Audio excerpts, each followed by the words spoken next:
Jadi tapi ini sudah benar di bagian atau tertulis sudah ada informasi hasil ringan itu menunjukkan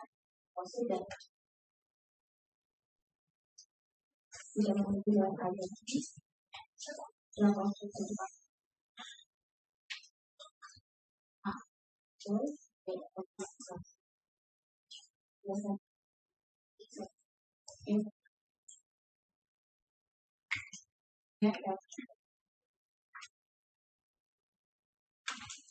apa pasien bukan nazar berapa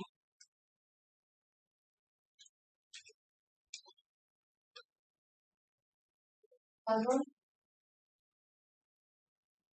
baik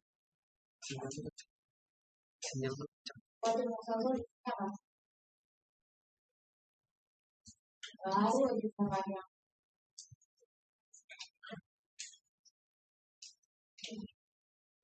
sama dengan kopi sama sensitif itu apa antibiotik golongan cephalosporin dengan meropenem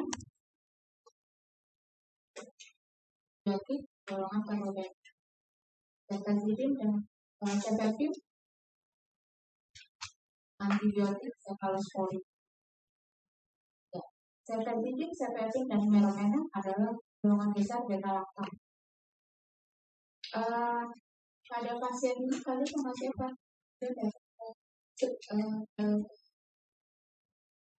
Praktek lah ya atau sesat kalian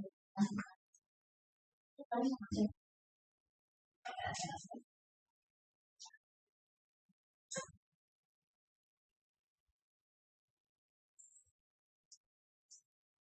Pasien mau dirawat atau enggak? Enggak. Ini apa kalau saya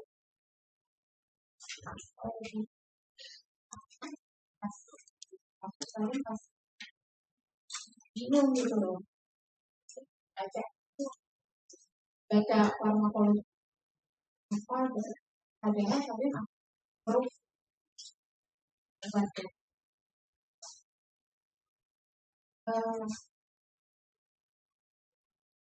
ini nggak bisa jawab ya.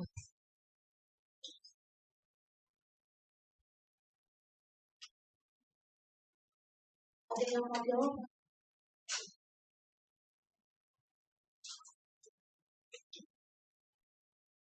Tapi dari yang salah. Ini bisa. Kamu nggak bisa. Cek gampang. Kan? Dan ini diagnosanya apa?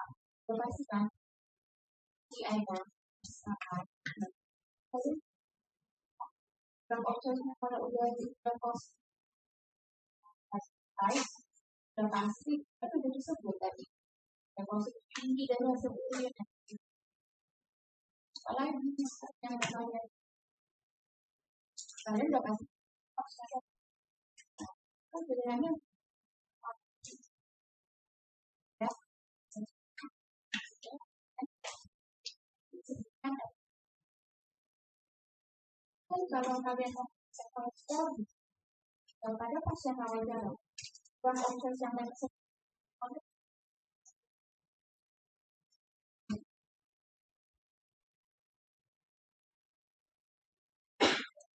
pemeriksaan penunjang yang paling mampu laksana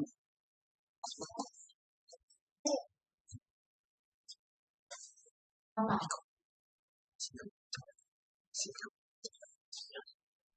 Buat apa?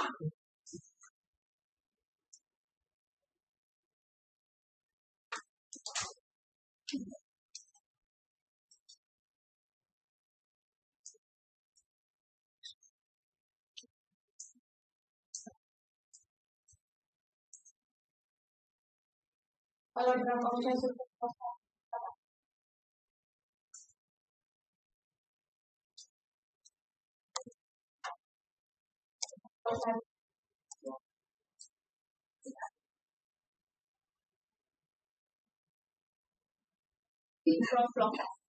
Improvisasi golongan apa?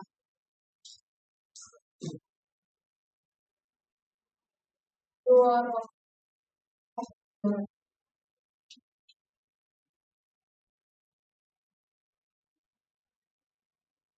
Improvisasi bisa. Improvisasi bisa. Ngomong Sicilian. Ngomong Sicilian bisa nggak? Bahasa Inggris. Jangan. Resistensi. Karena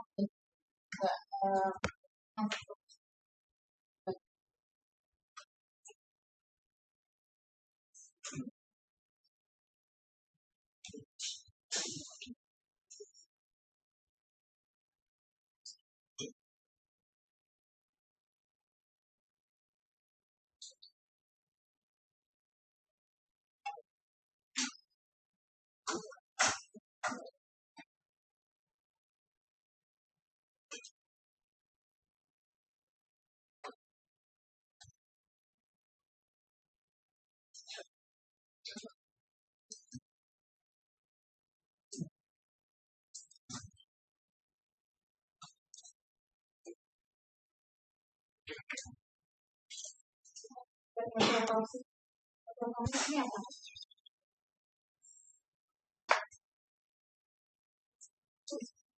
Ada? Proses apa?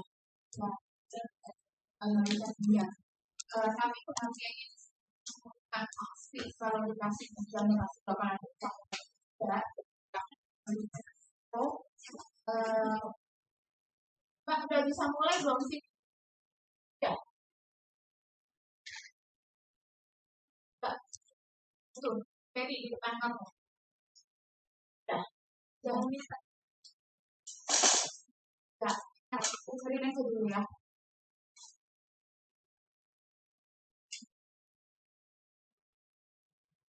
Jadi obat adalah terjadi sangat merusak ginjal lebih cepat.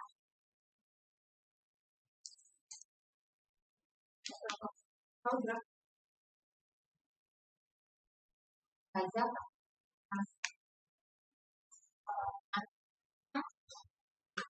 yang paling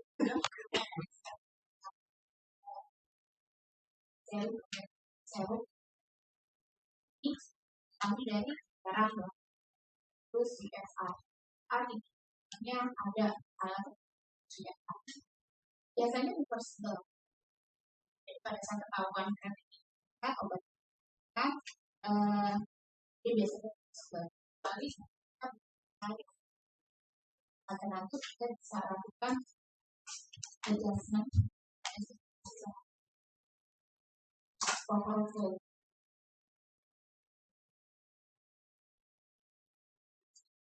Nah ini dia jadi dia bisa dia kontak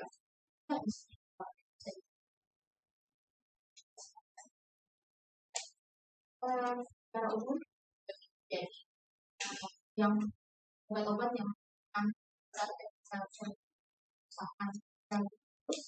dan ada yang menggunakan positif, ada yang menggunakan negatif, ya ini akan bisa infeksi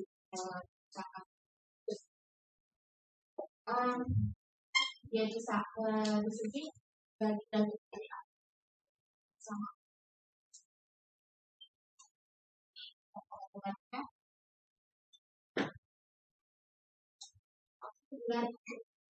Jadi ini apa nanti mungkin kami bisa lihatkan registrasi obat demo ini. Apakah potensinya ini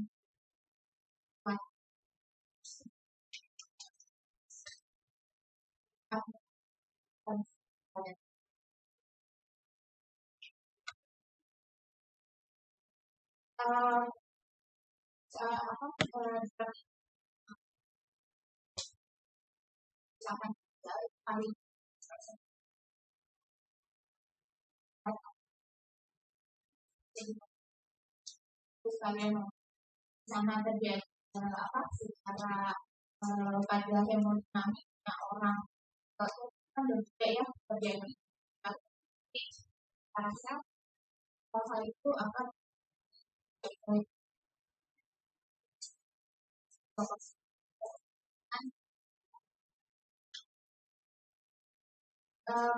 pada itu substansi kan ada yang ya ada tapi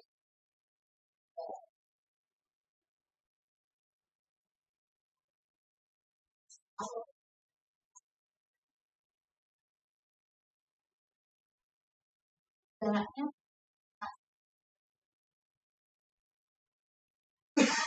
ya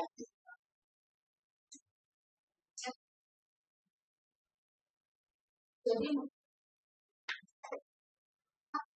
belum kemudian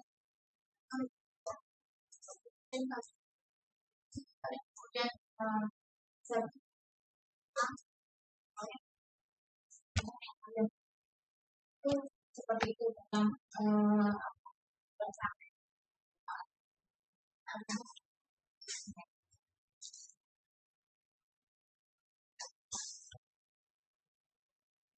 karena nggak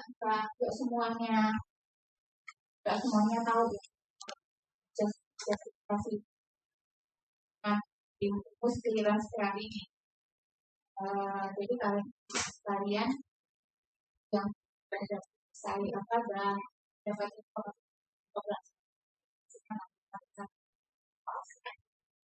tapi biasanya kalau udah sampai koas udah lupa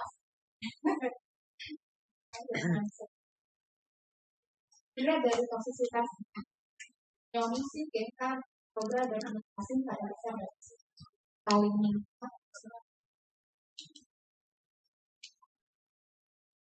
faktor risikonya dilihat dari dosisnya, kombinasi obat, ada tidaknya komorbid, dicegah preventionnya side effect NTM bisa dengan saya positif kita selektif kita obat tes neurotoksik ada berapa opsi.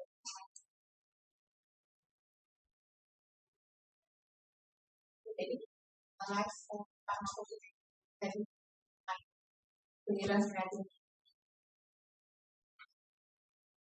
tata laksana jika sudah dibuka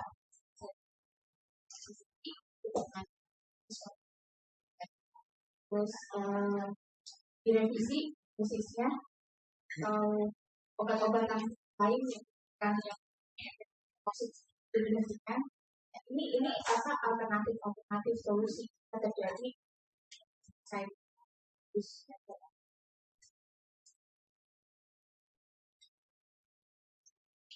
dan obat yang juga sesuatu terus lagi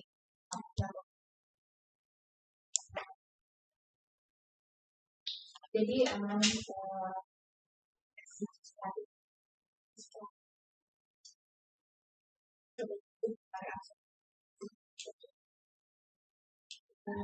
ada urinary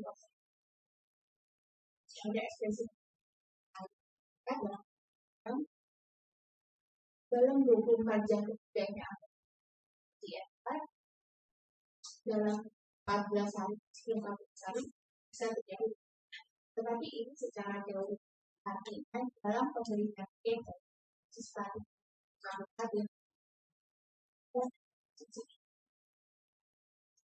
jadi secara teori akan dikasih secara tapi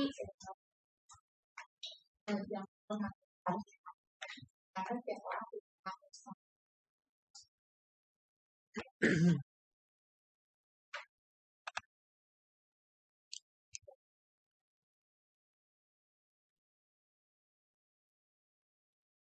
Statin itu menimbulkan sama saja karena adanya akumulasi obat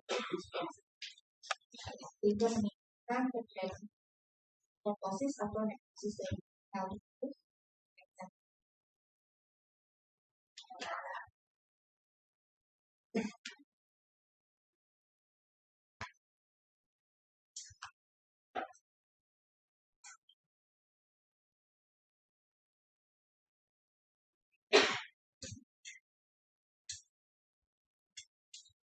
Jadi cisplatin fisiknya dia menimbulkan kerusakan tikus dengan adanya aplikasi obat maksimal, dan ini biasanya bisa reversible, tetapi jika terjadi kerusakan kreatif itu bisa terjadi end-stage juga saat kreatif elektronik maksimal kalium harus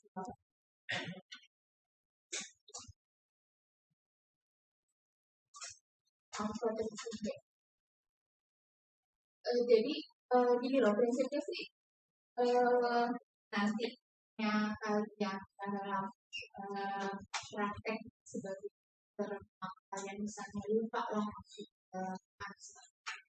pasti kalian tahu obat-obat yang mempunyai risiko toksik besar dan juga banyak ya, jadi jangan asal ngasih obat. Oke, ini obat tersebut obat jamur yang mempunyai efek toksik yang besar, dia juga obat proten pelaksanaan antitumor sistemik.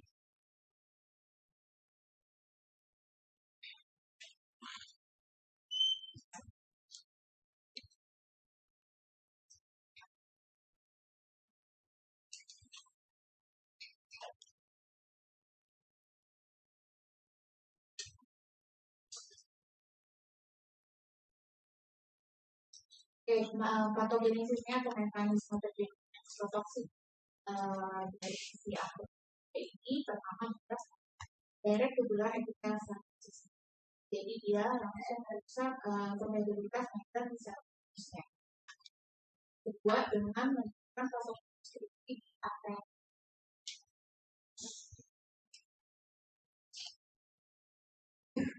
Jadi risikonya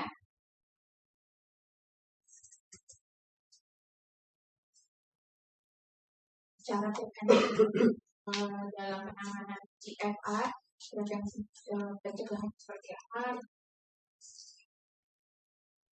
Biasanya kita nggak langsung yang apa critical dan pasien lalu kita juga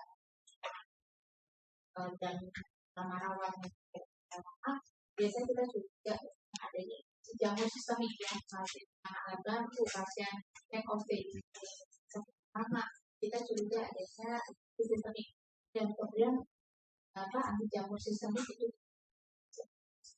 selain mahal dia dan aspek tapi ada besar kan ada pasien risiko seorang dia akibat penyakit itu sudah besar.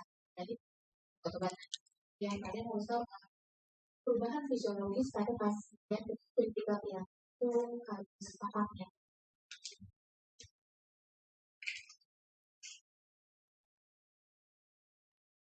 Ini manajemennya.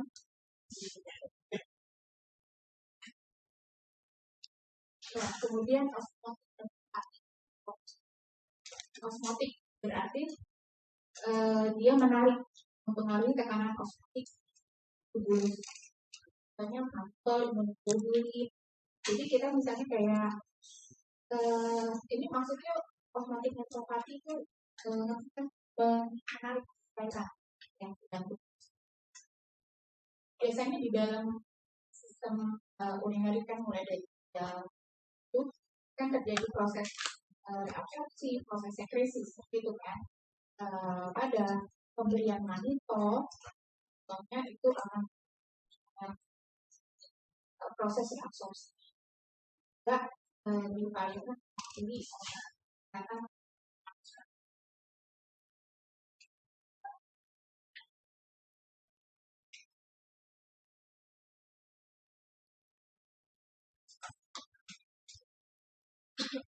untuk osmotik merupakan ini sebenarnya jalan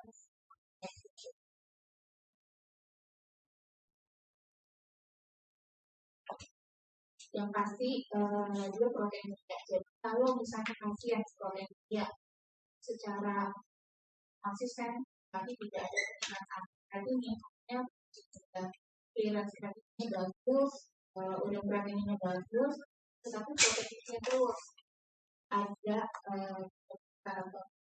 salah satu orang jadi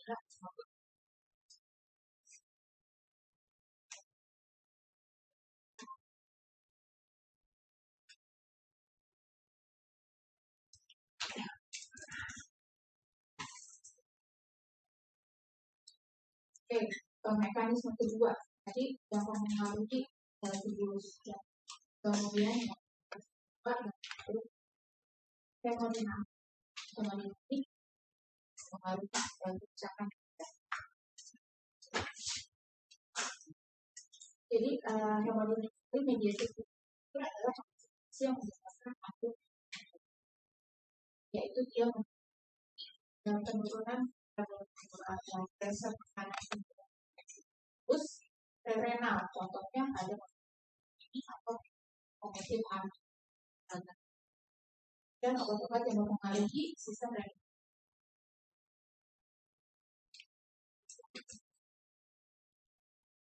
Sistem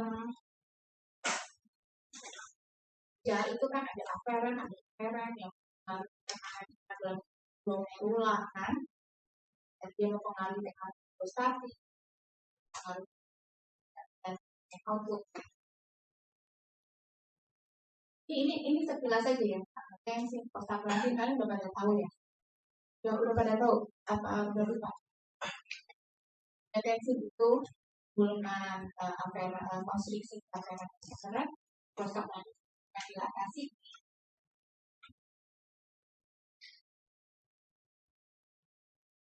Obat-obat yang menimbulkan pengaruh hemodinamik sehingga terjadi kerusakan ginjal karena obat tensi, inhibitor, ARB dan obat antiinflamasi NSAID sering dipakai.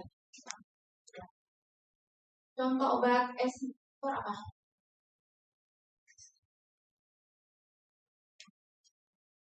Ada kalian juga masuk obat hipertensi nggak?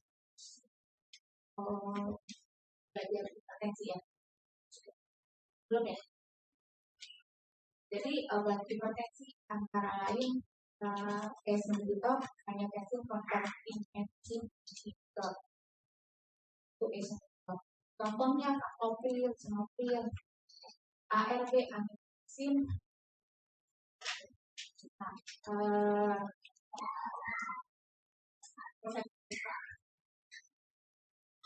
Jadi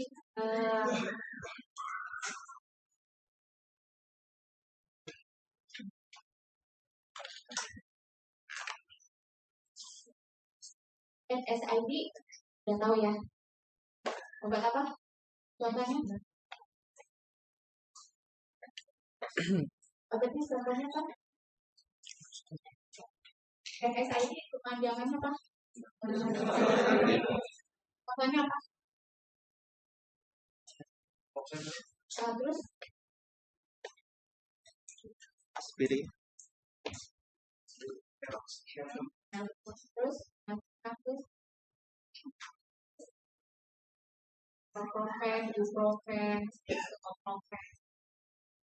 ibuprofen, dan obat-obatan ini bisa menginduksi hemodinamik.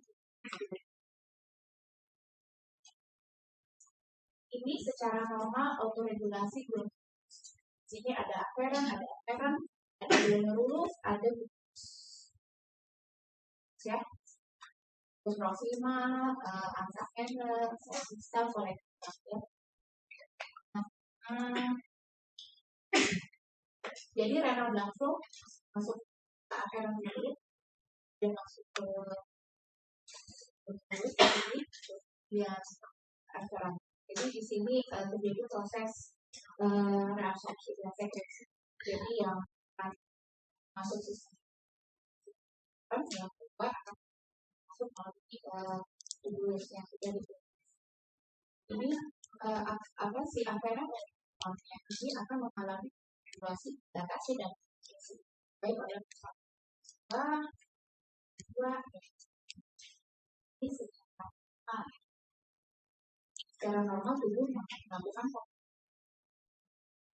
ada pemberian obat-obatan atau ARV, obat golongan ini akan pada kondisi misalnya pasien ini ada sebelumnya ada sakit atau sakit jantung, pengasuhan darah, stenosis, kalau kalian beri obat atau ARV atau mungkin itu obat yang sudah banyak banget kalau tiap kali efeknya cuma batuk yang tapi usia lanjut yang sudah terjadi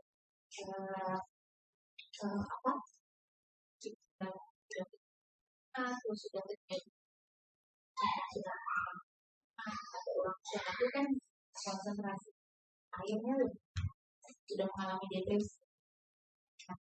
Jika kalian tetap menggunakan obat tensi golongan ini, jika pasien atau AR sedang hamil.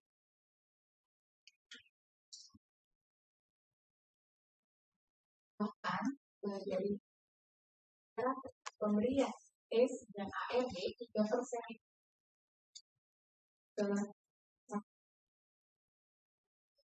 pemberian obat.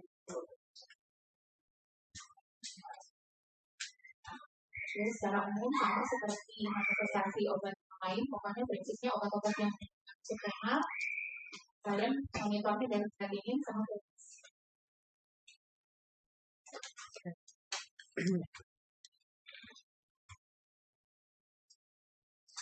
respon dan mekanisme pada renal belakang. Jadi ini jika terjadi penurunan renal belakang secara otomatis akan terjadi respon dilatasi dari aferannya, konstriksi sehingga renal belakang. Terus jika prosesnya akan sekresi lagi, angiotensin jadi vasokonstriksi aferen sehingga renal belakang prostaglandin akan dikis sehingga terjadi dilatasi dia. Jadi mekanisme ini adalah pada kompensasi dan tidak ada pemberian case atau ARV jadi hambatan sehingga jadi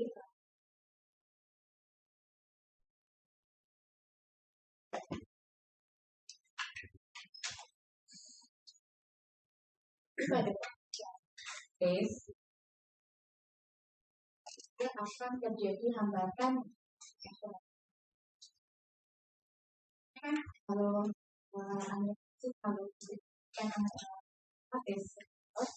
sintesis aminoasid yang harusnya terbentuk juga terbentuk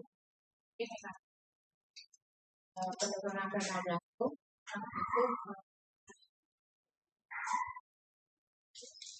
jika hanya lambat jadi konsumsi flow renal belakangnya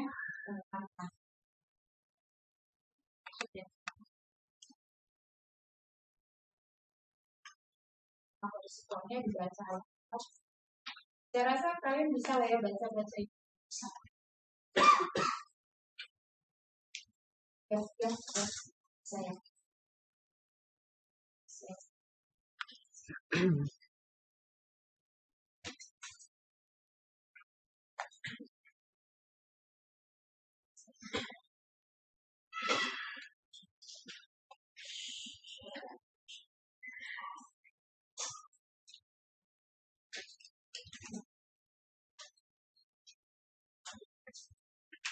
Tapi nanti terjadi kali ini pada pemilihan case juga dan ada ya.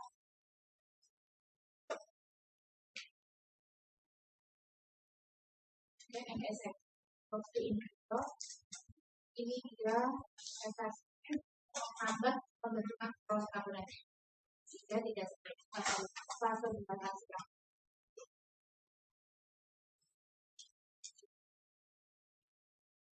Transporting atau itu pesan dia kasih neuroni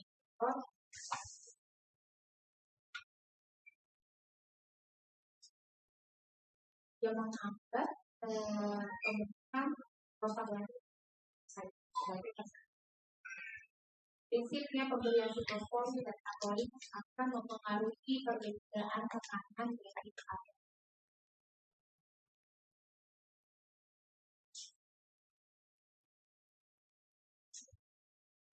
SGLT2 ini juga obat diabetes, contohnya stabilitas. Nah, mekanismenya dia terjadi proximal, sehingga ya.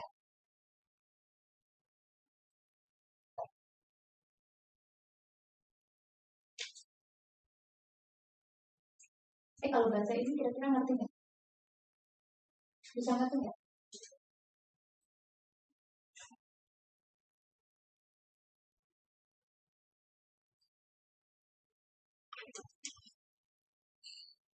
Bisa nggak? Maksudnya kalau bisa ngerti saya skip gitu kan? Bisa ngerti nggak?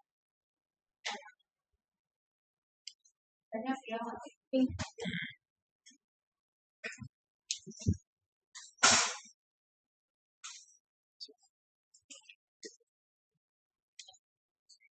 Jadi kalau yang tadi secara garis besarnya tadi saya bilang obat-obat yang nefrotoksik yang mempengaruhi sel-sel tubuh, selnya jadi rusak, toksik, juga bisa. Nah, yang mekanisme kedua dia mempengaruhi hemodinamik. Hemodinamik berarti yang normalnya nih si ginjal itu nefron, si glomerulus, beserta tubuhnya itu dia punya autoregulasi sendiri ya. Di sini berperan hormon apa aja? Renin, apalagi angiotensin, prostaglandin. Ini ada lagi hormon lain yang bersifat vasodilator dan ataupun vasokonstriktor. Dan secara umum tubuh akan melakukan penyeimbangan sendiri ya, akan pada saat misalnya pada pasien dengan gagal jantung atau pasien aspirasi atau pasien lagi sepsis itu akan terjadi penurunan jumlah volume air. Begitu pada gagal jantung pada outputnya bisa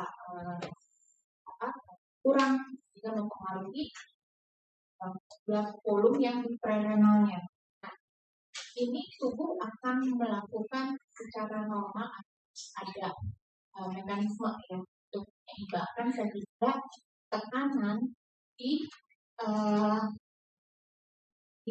ekorannya itu normal dan juga GFR-nya itu juga normal. Secara umum seperti ini, sebatas ini ngerti nggak? Ngerti nggak? Ini kan fisiologis ya. Faal. Fisiologi yang saya jelasin, paham nggak sih? Lupa ya? Belajar faal tidak ya? Belajarnya faal nggak? Fisiologi ya? Kalau sampai masih itu faal. Itu fisiologi. Fisiologi ini udah lagi. Udah.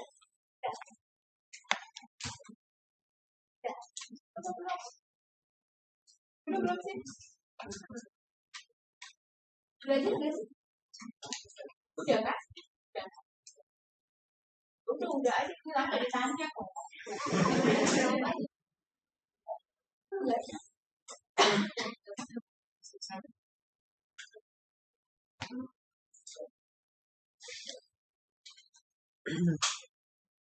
Tahu kan makula densa? Apa tuh? Apaan?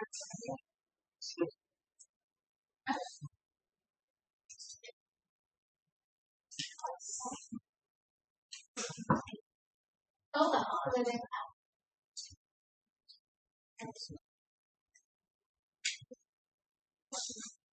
Gambarnya tapi kalau ini ada makula densa.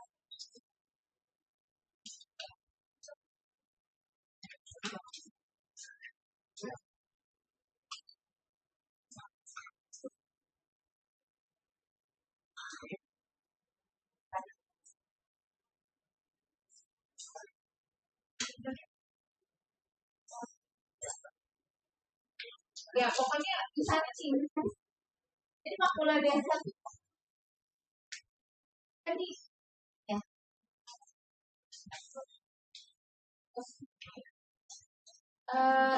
Kan ada afferent efferent kan ada makula densa ya yang bersih ya kan.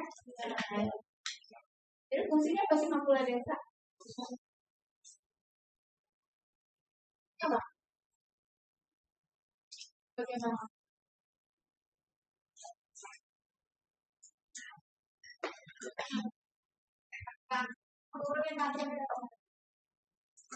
Dia sebagai dokter mengawasi kandungan ada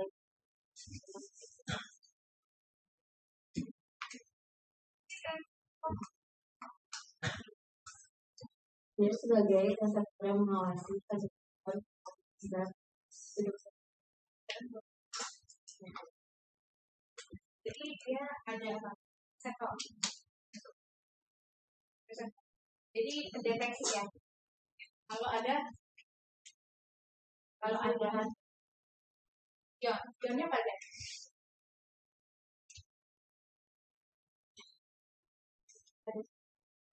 sodium natrium. Alright. Oke, jadi si NaCN makula densa kita sebenarnya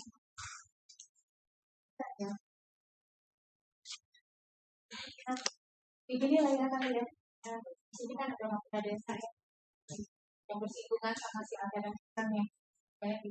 Nah, jadi deteksi kalau ada imbalance penurunan sodium chloride dan NaCl, terutama dua itu. Hubungannya apa sih? Dan sama obat. Balik lagi.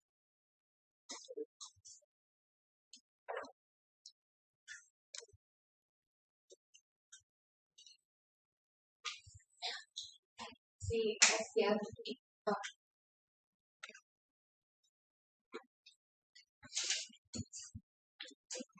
bisa terjadi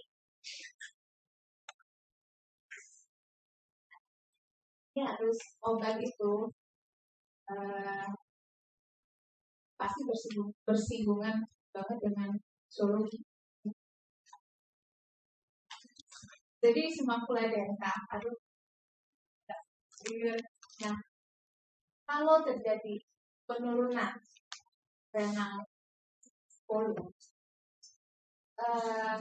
situbulus ya, sama di ascending itu akan melakukan reabsorpsi natrium dan chloride.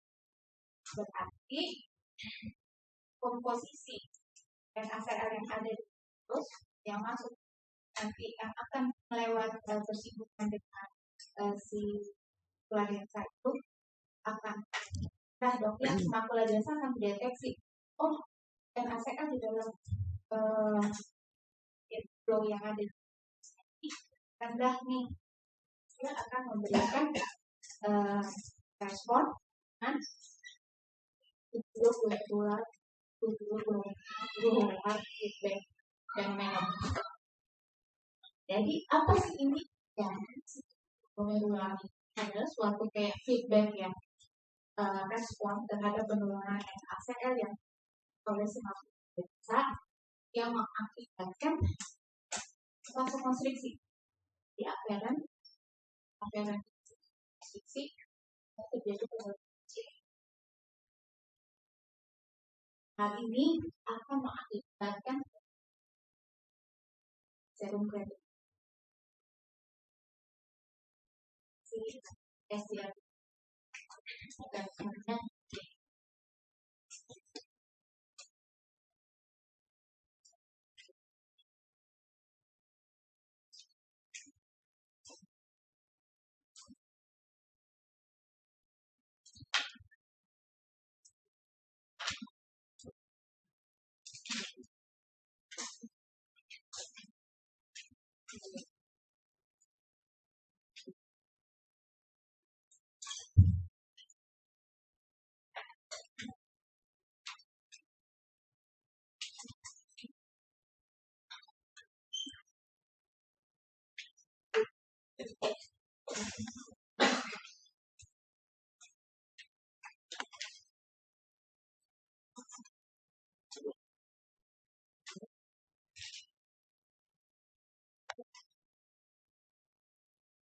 jadi yang untuk konsumtif kalau yang membentuk prokalsinosis apa yang membentuk nekrolitiasis atau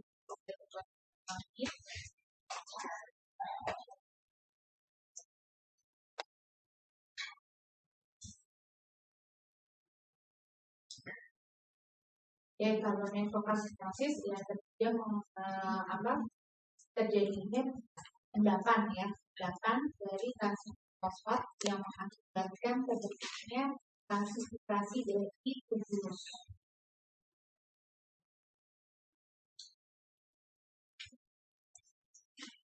Kalau pada nefrolitiasis dia tidak mempengaruhi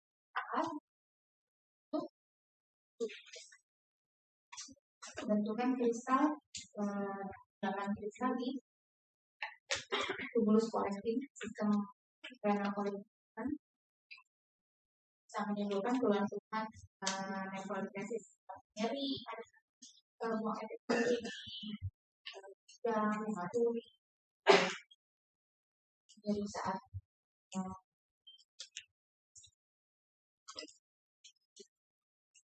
contoh obat yang sifatnya nefrolitiasis di protoxasin seperti kemarin yang mencoba kristalin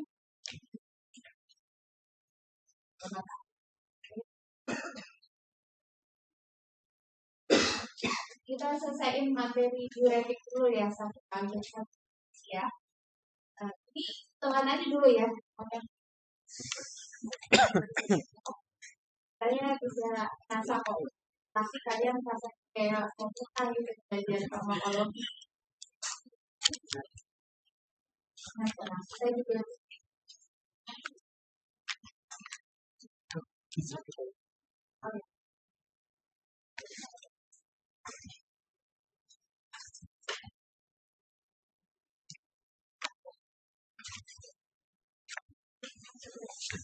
ini diuretik obatnya nggak banyak,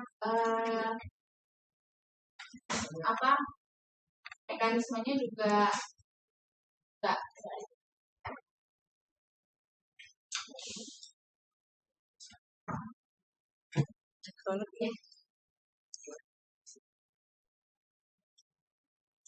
diuretik obat yang prinsipnya meningkatkan volume urin yang mekanismenya dia mempengaruhi pokoknya proses reabsorpsi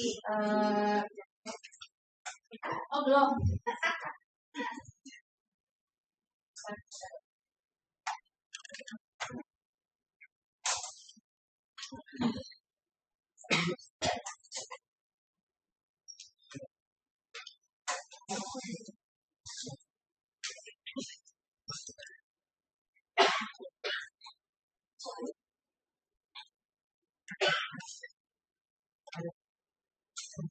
Nah, diuretik ya.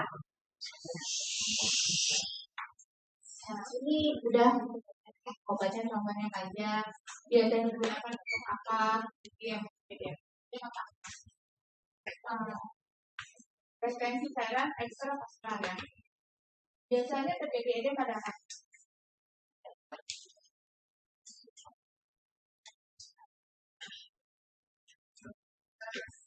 Jantung. Jantung apa? Jantung ada ada komestil ya. Jadi pada komestil arterial biasanya atau masuk sih yang ini kita nggak tahu cuma tentang obat diuretik. Jadi mekanisme diuretik ini dari beberapa kelompok ya diazid. Dia kerjanya cuma di siklus yang kita pakai.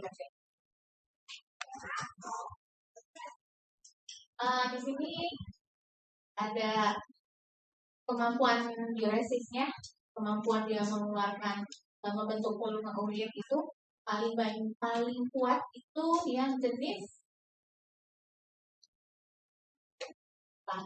diuretik ya. Ya karena nanti lihatin tempat kerjanya sirup diuretik ini jadi sirup diuretik bekerja di lokasi yang dimana di situ sekresi natriumnya itu paling besar bandingin di tempat-tempat lain itu paling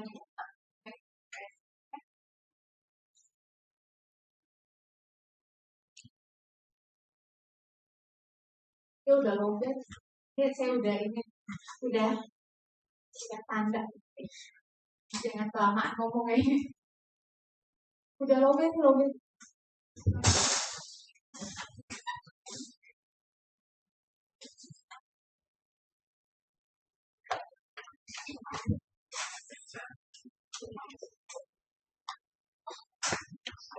nah ini contoh-contoh bacaan sering ketemu lah ya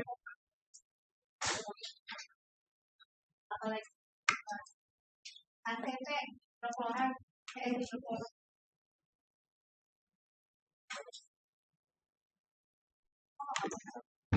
sampai mati nah ini tempat kerjanya jadi dia tempat kerjanya cuma aja yang ada itu dasar langit yang juga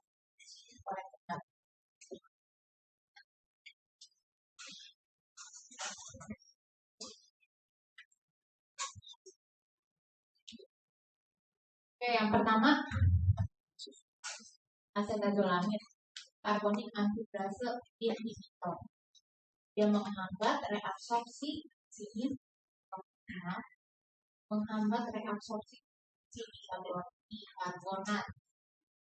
Dia menimbulkan efek kemudian yang kedua sini ascending ada di ascending sini adalah obat bernama loop diuretik. Dia adalah obat yang mempunyai efek dosis yang paling poten atau paling kuat karena dia menghambat proses pertukaran natrium klorat. Di mana di sini terjadi proses sekresi natrium itu paling kuat.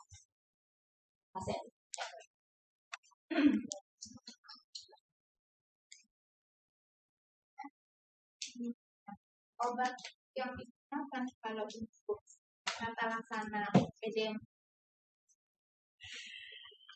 itu adalah diuretik yang efektif edem atau bekong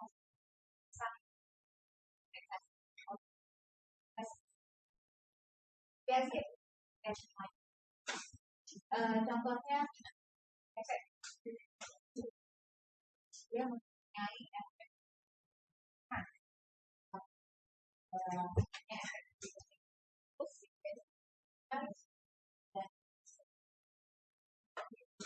sebagai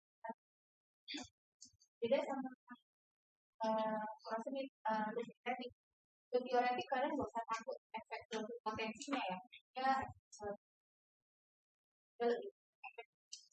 Jadi pada pasien misalnya ada Depok, tensinya sudah di kalian mau koreksi Depoknya dengan obat gratis. Terus kalian takut karena tensinya let's say 96. Saat aku coba dan sama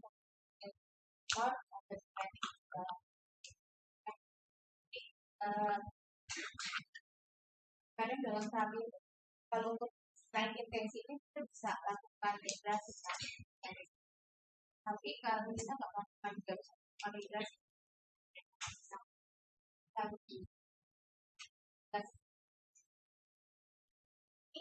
si efek. Nah, ada lagi ada serangan langsung. Oke, serangan langsung dia juga langsung dari dia bisa efek reaksi sampai sampai untuk mengatasi efek psikopat ini berarti maksudnya efek samping yang kadang-kadang kuat karena dia sudah bisa kuat karena dia saatnya perlu baik ya ada yang juga sebagai pasien pada pasien tidak sakit karena pada pasien sakit juga ada steroid ya jadi pakai sebagai efek steroid ya.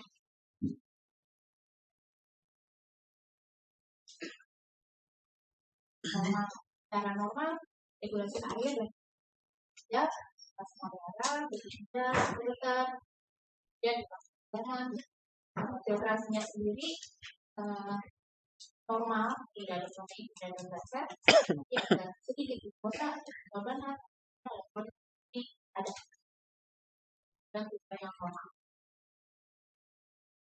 Regulasinya seperti apa sih? Dan reabsorpsi, sekresi, reabsorpsi terjadi ya ini semuanya ya udah.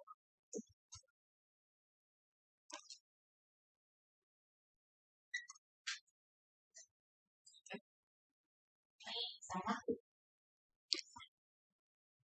Nah ini kita masuk ke obat sama diazil. Diazil terjadi di mana? Banyak digunakan sebagai low ceiling diuretics itu diuresis ya bahkan ini hasilnya diazil light jangan dipakai jadi paling banyak itu bisa dia menghambat natrium klorida transporter ya absorpsi natriumnya menurun sehingga natrium banyak berada di ya kalau natrium banyak terus kan jadi air akan masuk ke siklus kan NaCl yang sodium itu kan menyerap ya enggak iya ya menyerap aja pokoknya jangan bingung gini loh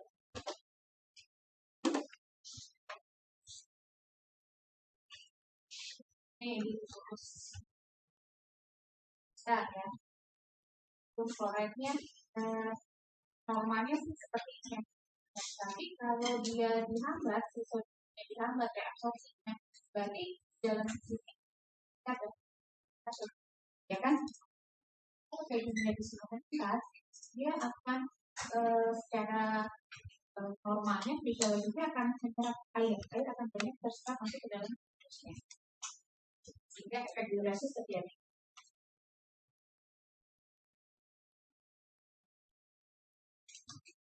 Jika pemberian tiazid digabung dengan indometacin obat anxiety akan mempengaruhi efek si tiazidnya.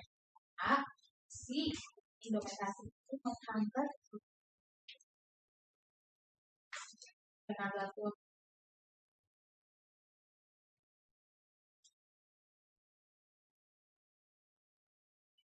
Jadi ini tadi kita osmolar urin ya, jadi berada di dalam tubuh jika air banyak masuk.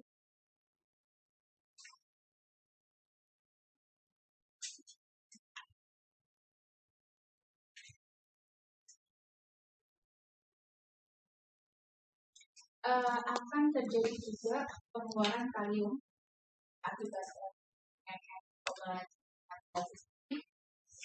ya,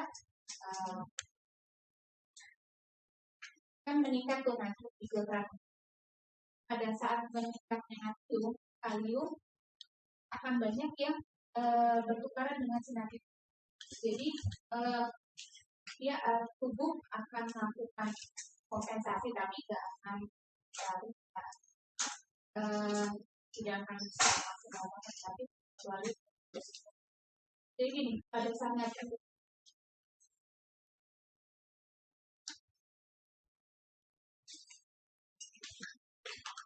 jadi pada saat ada ketika di dalam tubuh si kalium akan berusaha mengkompensasi peningkatan ini dengan dia keluar. Si natriumnya akan berusaha diabsorpsi, kaliumnya akan dibalik. Jadi risiko terjadinya hipokalem itu bisa terjadi pada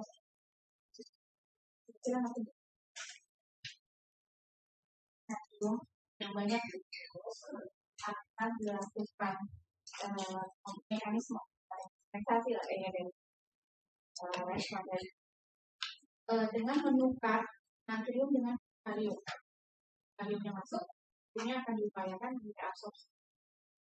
Ya, jadi efek hipokalemi atau risiko terjadinya hipokalemi pada ini bisa walaupun tidak sebesar berarti karena efektivitas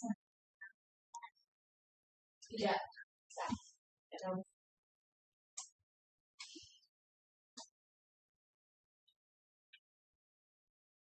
Ini efeknya lebih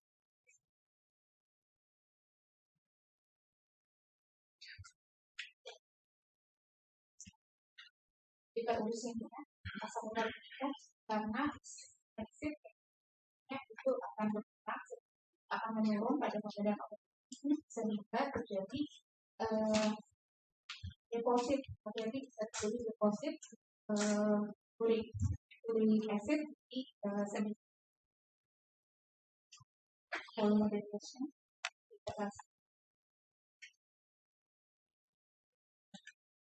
gampang lah ya bisa. Nah ini obat yang look or high flow, jadi efek dosis yang oke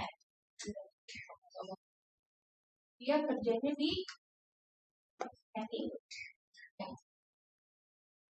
ya kan. Terus dia menghambat reabsorpsi karena durasi paling kuat karena reabsorpsi secara umum reabsorpsi sampai 30% akan terjadi di pasien.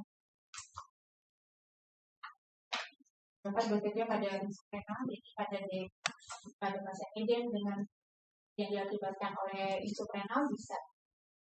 Jadi ini contohnya obat diuretik contohnya pada semua kondisi edema.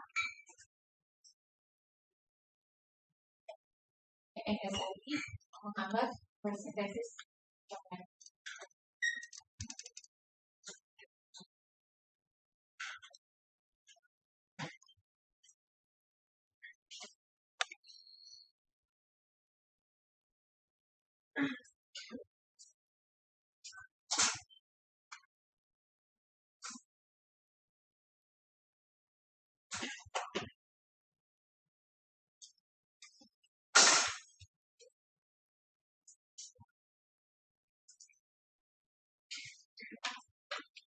Indikasinya jadi tadi pada UDM bisa jadi pada pulmonary, pada sintes, dan semuanya ya.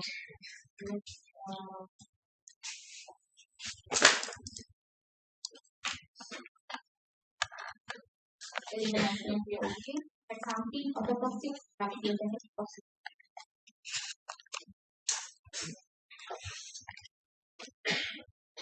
Ini efek sampingnya. Yang harus kalian perhatikan dari pemberian obat yang loop diuretik atau furosemid ini contohnya adalah zatnya asam urat. Kedua, hiperkalemi. Hipokalemi. Zat itu hipokalemi keluar bersama dengan resisten. Dan untuk mengatasi hipokalemi ini digunakan potassium sparing agent, contohnya spironolactone. Kalau hipomagnesemia itu biasanya efek dari jangkauan. Dan untuk obat-obat diuretik sendiri biasanya ini obat yang untuk perawat jalan juga. Pemberiannya biasanya ada edukasi di situ. Pokoknya biasa dokter bisa exercise minum situasional kalau ini hanya mungkin terus-menerus. Ini potassium sparing diuretik, contohnya tadi spironolactone, dia kerjanya di paletinda, dia menghambat reabsorpsi natrium dan ekskresi kalium. Dia tidak boleh apa pada pasien karena ini berkali. Untuk potassium sparing agent ini ada dua kelompok. Pertama ada channel juga. Pertama ada steron antagonis contohnya dari spironolactone. Dia menghambat reabsorpsi dan kalium. Dia menghambat reabsorpsi itu. Jadi volume urin pada potassium sparing itu bisa mempengaruhi oleh natrium sama kalium ya. Jadi ya akan menghambat reabsorpsi dan menghambat sekresi. Jadi bentar ya itu. Ini dengerin itu. Efek obat berkurang dan efek indikasinya tadi negatif, hiperaldosteron sekunder, gagal jantung, stres dan polikistik operasi. Oh ya, ini untuk POS ini off-label ya, off-label ya. Artinya off-label artinya juga secara aldosteron antagonis ini pada saat dibuat yang dilakukan di melalui preklinik dan klinik itu tidak ada hasil sebagai polikistik operasi secara penelitiannya. Tetapi pada saat lapangan efek yang bermanfaat pada kasus POS ini itu makanya tapi tetap itu dianggap sebagai operasi tapi ya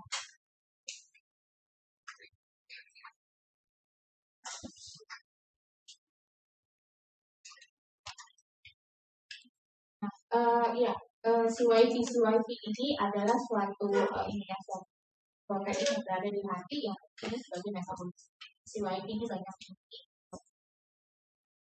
CYP34 adalah suatu protein atau CYP yang paling banyak metabolis.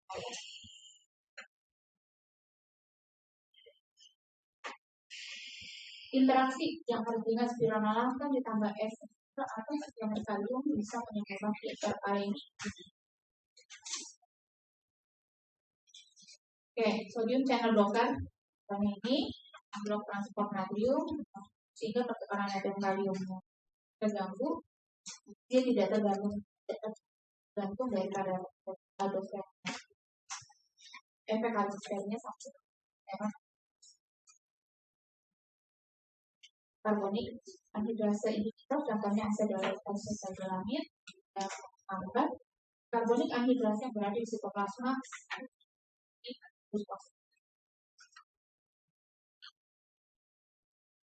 Oke, ini mekanisme kerjanya, indikasinya asedolamid. Salah satu indikasinya adalah glaukoma sama mau organ thickness, gejalanya ya ini ya, weakness, breathless. Farmakokinetiknya osmotic diuresis contohnya mannitol. Harga osmotivitas cairan.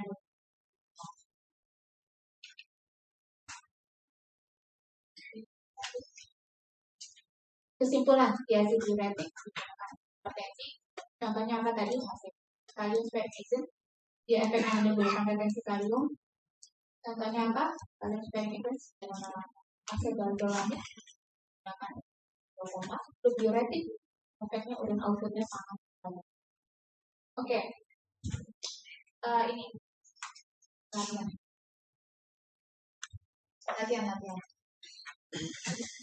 Apa nih?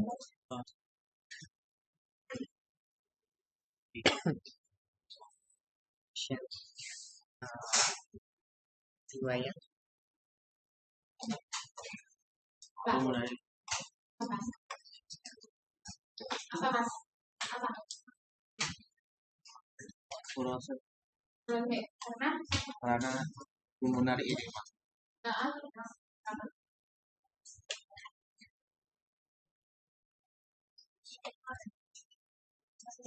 Ada indikasi untuk proses ini kalau edema atau ada sekarang vaksin.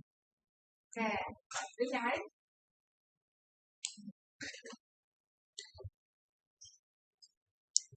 Ayo mas. Oh, baik.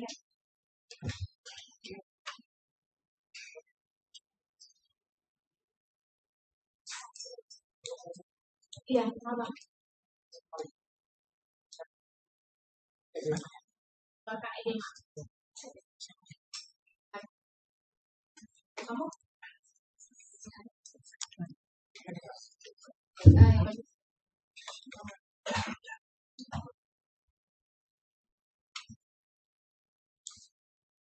Ini obat diuresis semua nggak nih?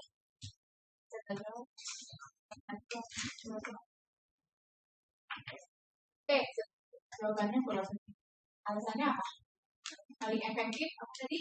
Paling efektif cepat. Apa tadi kamu? Ada indikasi sesak nafas dengan pulmonary. Oke, ada indikasi pulmonary edema. Yang lain? Apa? Betul sih. Ada yang lain nggak? Kamu nambahin cara furosemid.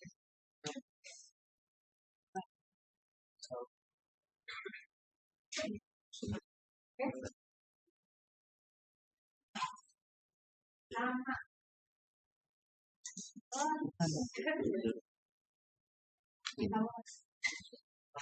Sama apa?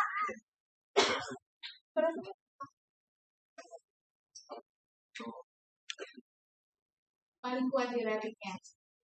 Ya. Kenapa kita butuh obat yang diuretiknya kuat?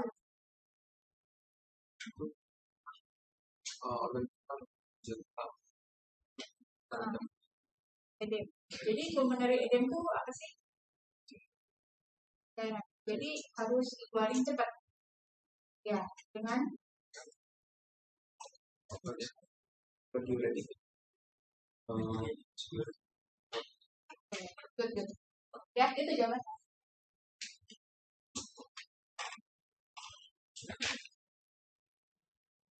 Nah, ini apa?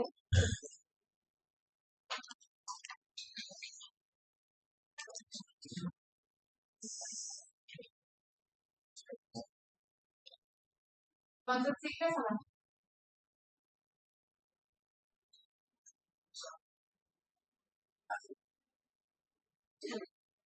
Ada lah ya, udah. Apa?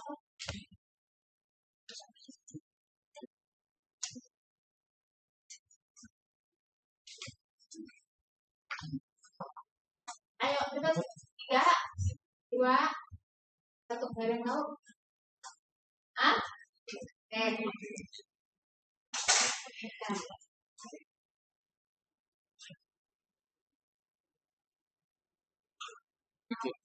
Apa? Spironolactone. Kenapa spironolactone? Sirosis. Ya, terus? Hepatitis ya. Ya, hepatitis sirosis. Terus kenapa? Karena jika spirosis hepatitis itu jadi kenaikan aldosteron. Aldosteron. Ya, jadi aldosteron. Karena sirosis, kita berikan spironolactone sebagai obat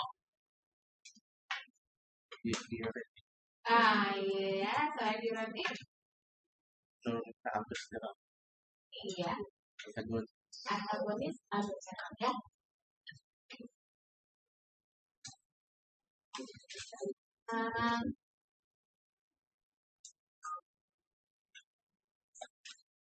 Jadi ya, cukup nggak? Capek ya?